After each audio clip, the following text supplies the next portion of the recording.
dirawikan oleh orang-orang seperti Sayyidina Umar bin Khattab ini, maka mesej yang Nabi nak sampaikan itu penting.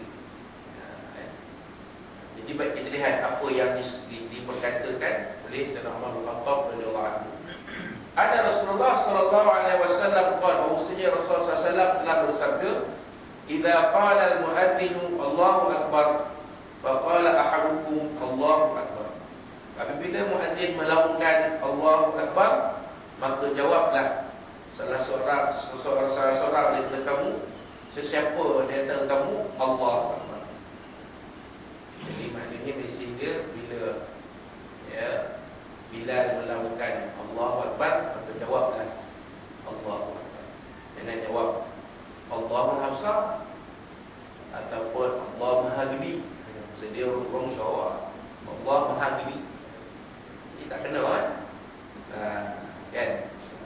Yang Nabi suruh kita bila jawab Allahu akbar, maka dijawab dengan Allahu akbar.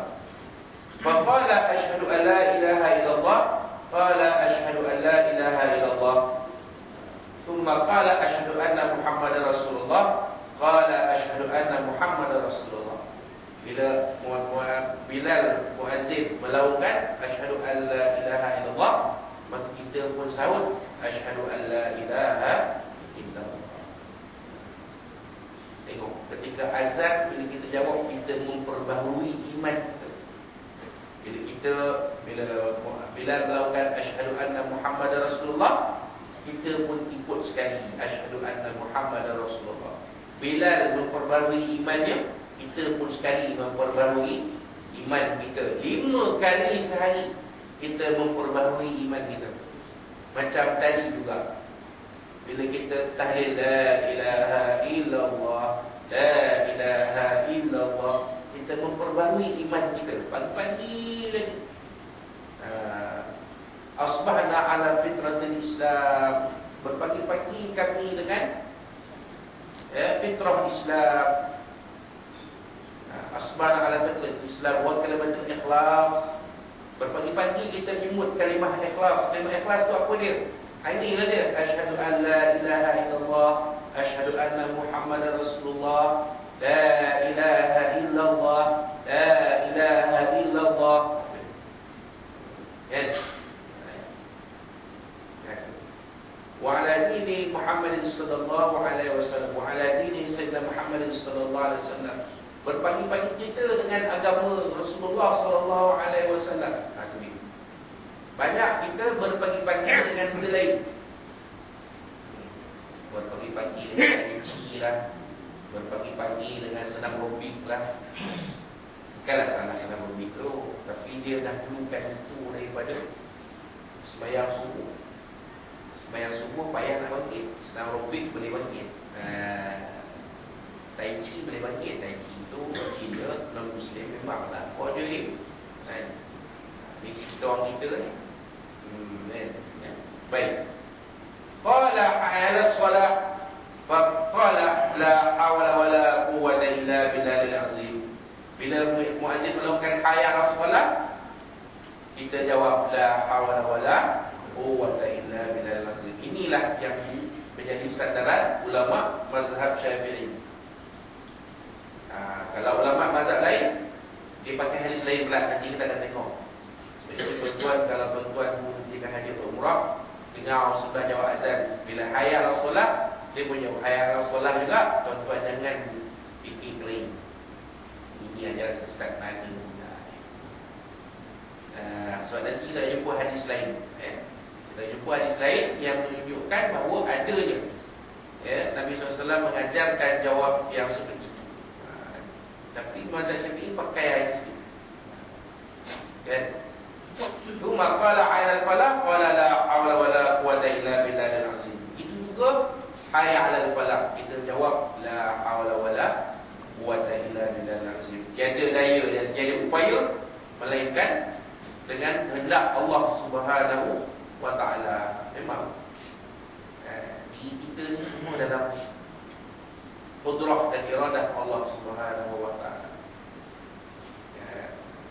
Yang menjadikan kita mampu bangkit pagi tadi, turun ke surau surau ni boleh menunaikan sembahyang subuh, siapa yang memberi kekuatan tu?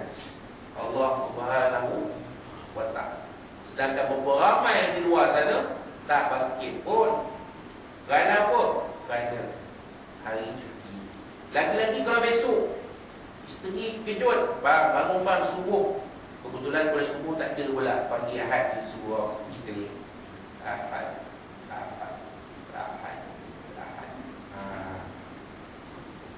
Surau Ahad. Dia beza dengan Sayyidina Bilal bin Rabah. Sayyidina Bilal bin Rabah bila dijemur di atas padang pasir, diletakkan batu besar di atas dada dia, disebat pula oleh orang suruhan, oleh hamba kepunyaan tuannya Umayyah bin Khalaf, yang menyiksa Bilal. Bukan orang lain, kawan-kawan dia juga, hamba-hamba Umayyah bin Khalaf tu, kawan-kawan dia juga tu. Umayyah bin Khalaf paksa Bilal, nak selamat, kamu balik kepada Tuhan kita, Lata, Uzza, Manat. Apa jawab Bilal? Dia semua matilah, dah tak berdaya dah. Ahad. Siapa yang beri kekuatan kepada Bilal menyebut Ahad tu? Allah Subhanahu wa ta'ala.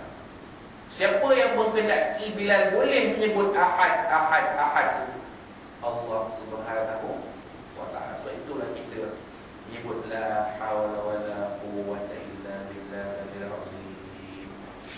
Jadi daya dan jadi upaya melainkan dengan izin Allah Subhanahu wa ta'ala. Thumma qala Allahu akbar, thumma qala la ilaha illallah, thumma qala la Allahu akbar, thumma qala la ilaha illallah, qala la ilaha illallah.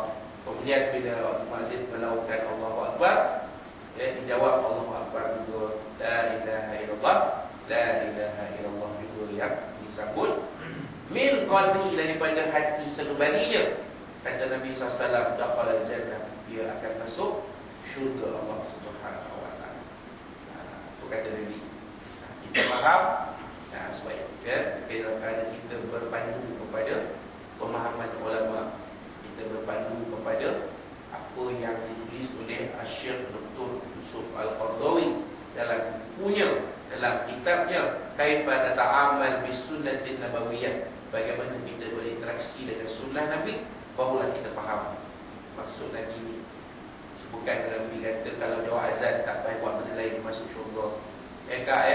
Tak payah layan suami, tak payah taat pada suami, tak payah sediakan keperluan suami, tak payah manja-manjakan, belai-belaikan suami, boleh lawan suami, boleh tinggi suara dengan suami, boleh engkar perintah suami.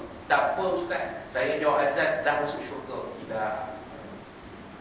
Jawab azan itu satu jalan daripada jalan-jalan masuk ke syurga Allah Subhanahu wa ta'ala. Banyak lagi cara lain, banyak lagi benda lain yang kita kena buat. Tetapi Nabi dah janji, siapa yang jawab azan tulus ikhlas daripada hati dia, ada harapan dia masuk ke syurga Allah Subhanahu wa ta'ala. Itu yang Nabi sebut dalam hadis yang diriwayatkan oleh Imam Muslim. Dinyatakan dalam sebuah hadis lain, Abi Hurairah radhiyallahu anhu qala, daripada Abi Hurairah radhiyallahu anhu, beliau telah berkata, kunna ma'a Rasulillah sallallahu alaihi wasallam. Satu ketika kami bersama dengan Nabi sallallahu alaihi wasallam. Kami ini Abu Hurairah dan ahli sufah. Siapa ahli sufah ni? Penuntut pondok Rasulullah sallallahu alaihi wasallam. Jadi zaman Nabi ada pondok, bukan zaman kita dia ada pondok. Bukan di di Pekalan Bulu dia ada pondok. Pondok Allah yang Tuan Guru Haji Abdul Latif, ataupun dikenali sebagai Tuan Guru Patih, di Pekalan Bulu jauh sepadan Thailand, di kampung Kuala Luar, Pekalan Bulu. Saya pernah pergi ke pondoknya, tengok sendiri pondok macam mana. Kasihnya penuntut ilmu ni, Allah yang tubuh mereka bacakan Al-Quran untuk tubuh mereka sampai 40 hari di Makkah. Tubuh mereka sayang mereka pada tubuh mereka.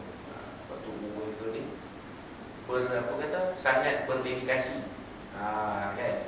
Ya, tanpa jemu mengajarkan ilmu kepada anak-anak murid yang ada.